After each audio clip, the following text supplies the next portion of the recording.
Happy holidays, everybody. My name's Jeremy Siskind. I am the author of Playing Solo Jazz Piano and the Jazz Piano Fundamentals series. And if you want to get these books by Christmas, you probably got to order them like ASAP. It's going to be tight, but I'll do my best to get them out as soon as I can. Also, sign up for my Fullerton College class now if you intend to. Now is the time to register. In my experience, it is the best way to make really solid progress towards your jazz piano goals throughout the year. Enough ads, enough capitalism. I've been getting a few requests to do a little bit more about closed position shearing style voicings lately. And so I thought I would combine those requests with the holiday spirit and show you how I might go about figuring out some closed position voicings for Frosty the Snowman. A tune that sounds almost exactly like Rudolph the Red-Nosed Reindeer. So I wrote it out here. Just let me be a pedagogy nerd for a second and talk a little bit about closed position voicings / shearing voicings, two different names for the same phenomenon. So maybe I'll come back here. Closed position voicings, usually 5-note voicings that fit within an octave. So we're going to start, for instance, here. You can see there's the G on top, G on bottom. And I should say more specifically, it's not just that they fit within an octave, is that there is exactly an octave between the highest and lowest note. Or you might think about it that the melody is being doubled, right? In this case, the G is the melody note, it's both on the bottom and on the top. The real trick, in my opinion, to these kind of voicings is that you're generally going to play just one note in the left hand while you play 4 in the right. And this is going to allow you to ornament, to connect, to add swing feel to that left hand melody to make the whole thing just sound great.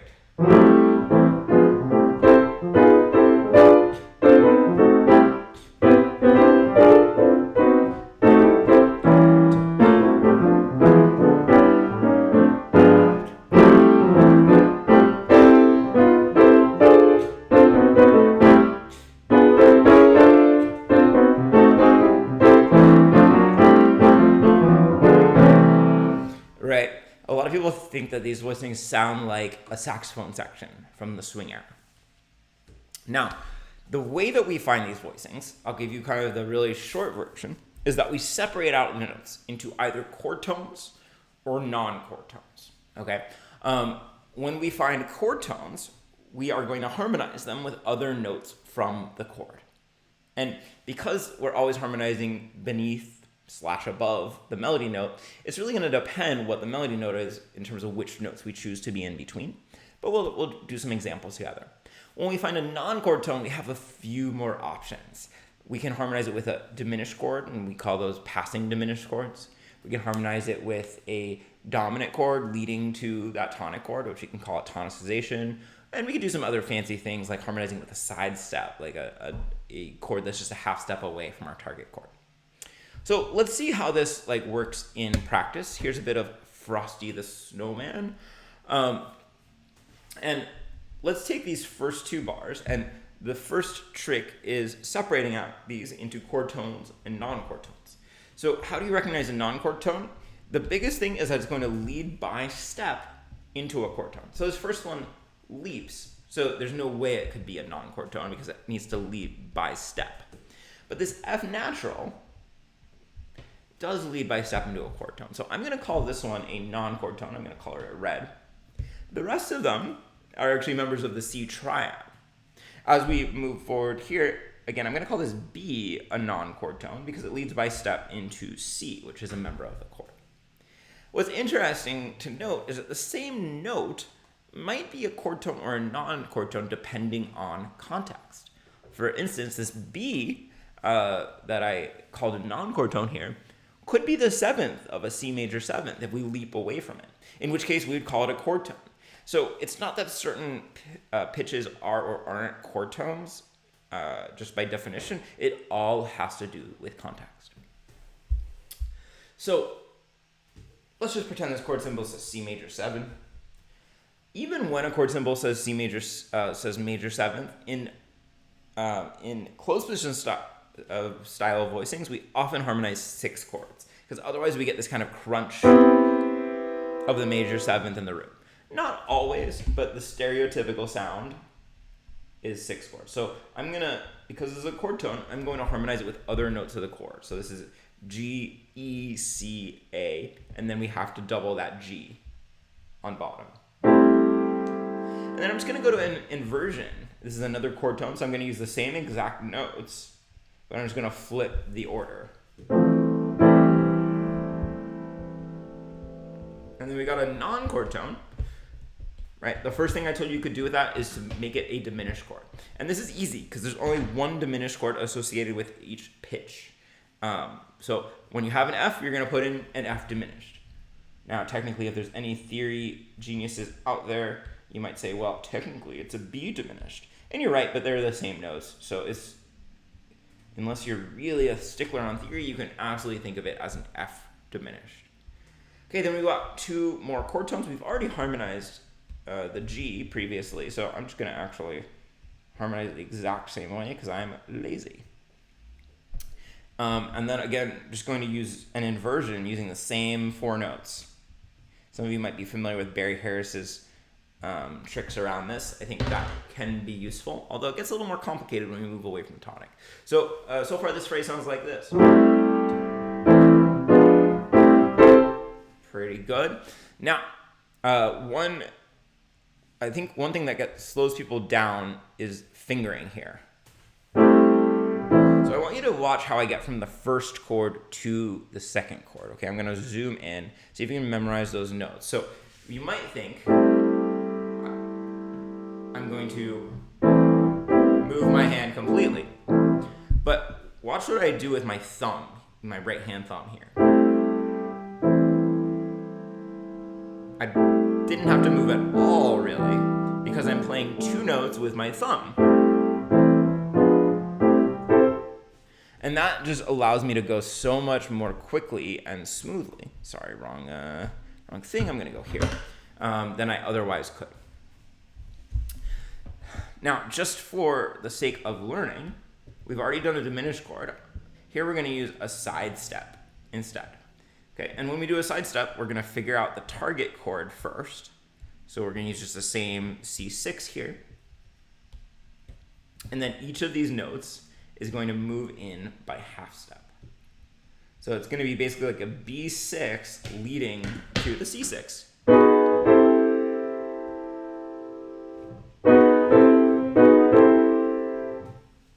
So that's going to be really nice and colorful right there with that sidestep. All right. Now, this next measure is actually interesting. You might say, Jeremy, this is the most boring measure ever. It's just a major scale going down. But here we could harmonize, we could think of that D as either a chord tone or a non-chord tone. I think either would be perfectly acceptable. I'm going to harmonize it as a chord tone. So I'm going to use notes from an F6 now.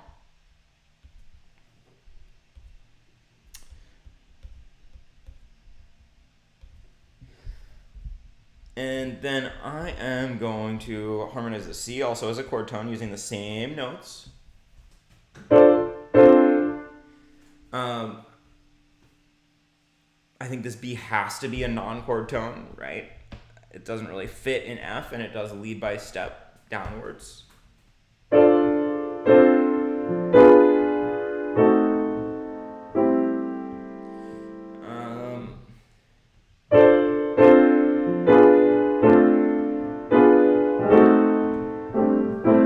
Also going to call this A a non-chord tone. You might say, Jeremy, that's crazy. You know, you're on an F chord, A is the third. But here the A is kind of functioning just to move into that G. So I think it's going to sound better as a non-chord tone. Would it sound awful as a chord tone? Not really. So I'm going to make these both diminished chords. There's going to be one B diminished and one A diminished. Oops. Here we go.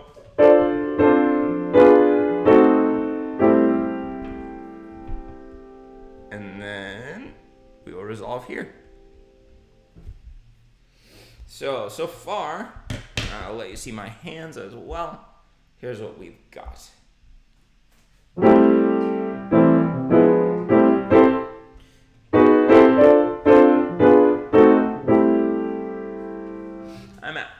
So notice two things. First of all, I am really truly playing just one note in my left, four in my right. Even though I wrote it so that you could see it on the bass clef staff, I'm keeping that hand division. And then I'm definitely ornamenting that left hand.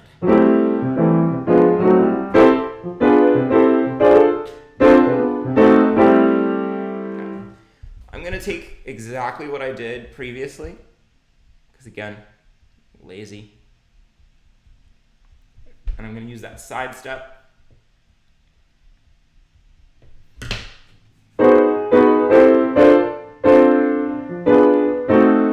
And then again, we can take this same exact measure, but let's make it more interesting. We haven't used tonicization yet, okay? So we're going to harmonize. Well, I said you could analyze this D either way. So let's analyze this non-chord tone.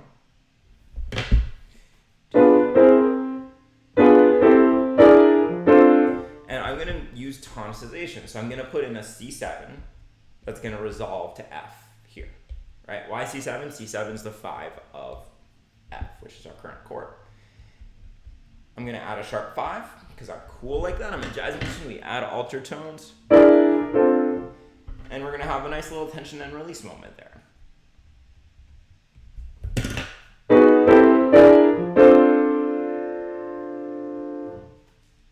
And let's continue using tonicization here. And so here, we're going to be aiming towards this C, because we're going to treat these both as non-chord tone.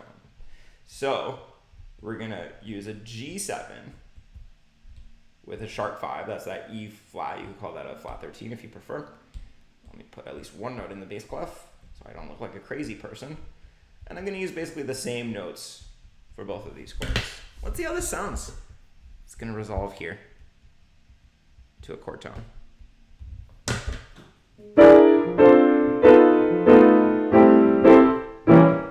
That's good. I think that totally works because we're getting this feeling of. But it's a little static for me.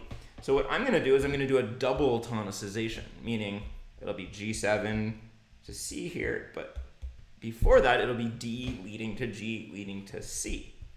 Okay? Any movement through the circle of fifths is always going to work nicely because that's what our Western trained ears want to hear. So that's a little D7 flat 9.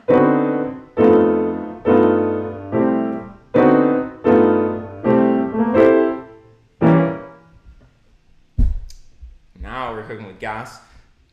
Another chord tone clearly because we're leaping. We essentially always, if there's a leap following it, it's a chord tone. Okay, now we're to A7. Again, we're leaping out of it, so it's got to be a chord tone. So I'm going to add in the third. I'm going to add in the flat 9 because it's a dominant chord. I'm going to add in the 7th. Notice that this ends up being a diminished chord. The reason for that is that when we add a flat 9th to a dominant chord, if you take out the root, we get a diminished chord. Those two things are really highly intertwined. So you often kind of see that ends up being the case. Okay, I think this A could be a non-chord tone here, right? Because it's leading into the G. But if we did tonicization, that would be an A7 anyway. So let's just harmonize it as an A7, and everyone will be happy. You know, who's going to be mad about an A7? Hopefully not you. And I think this G, again, I could harmonize it as a chord tone or a non-chord tone. It could be the 11th of the D minor, but I think it's going to be more fun to harmonize it as a non-chord tone. Let's put in another diminished chord. And it's going to be kind of like that A7 sound is hanging around a little longer. I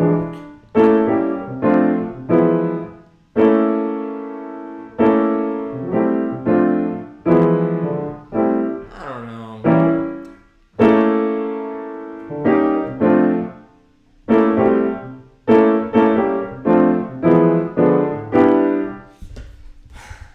I'll leave it like that. I think I like it. And then we'll resolve to D minor. I'm going to put in the basic notes of D minor here. And then we'll have 2 G7s.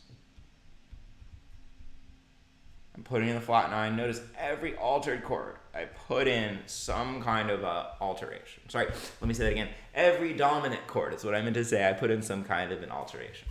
Now, when we have a held note with multiple chords like this, we'll hold the pinky and we'll change chord.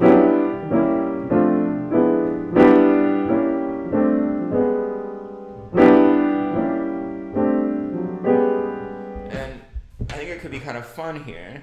I'm going to start with kind of a normal E minor 7, and then I can make all the middle notes flat. That's like a nice altered A7. And then I could keep going down. D, C, and A. That makes a nice D minor. It doesn't have the third, so it's not ideal. But then I can keep moving it down and get a nice altered G7. So I kind of like that. Whoa. Nice and crunchy. Okay, now we've got a little arrangement of Frosty the Snowman. Let me play this for you. Let's see how it sounds.